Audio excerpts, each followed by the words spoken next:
د افغانستان پخوانی ولسمشر محمد اشرف غني دفاع وزیر مولوي محمد یعقوب مجاهد په اړه تازه پیغام خپور کړی او د هغه ځینې کړنې یې ستایلې دي.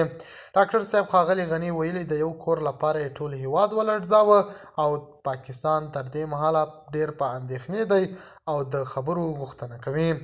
د باور ټي وي چینل درنو کتونکو سلام، ستړي مه شئ، وخت مو په خیر. هیله لرم چې باور ټي وي چینل مو سبسکرایب کړی وي.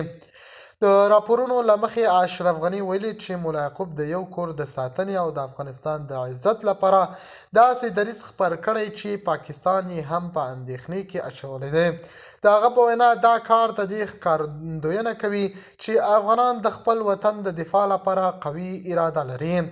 اشرف غني په خپلو خبرو کې ویلي چې د افغانستان خاوره د ټولو افغانانو ګډ کور دی او هر هغه څوک چې د دې خاورې د دفاع لپاره دریځ نیسي باید وستایل شي.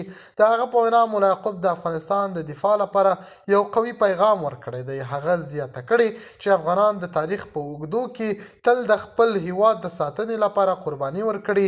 د هغه په وینا که افغانان یو موټی پاتې شي هیڅ ځواک نشي کولی چې پر افغانستان فشار راوړي. په همدې حال کې سیاسي شنونکي وایي چې د سیمې امنیتي وضعیت لا هم حساس دی او د افغانستان او پاکستان ترمنځ اړیکې د سیمې له مهمو موضوعاتو څخه ګڼل کیږي. دوی وایي چې هر ډول سیاسي او امنیتي پرمختګ کولی شي د سیمې پر وضعیت اغیز وکړي. کارپوهان وایي چې د افغانستان د راتلونکي ثبات لپاره د ملي یووالي ساتل ډیر مهم دي.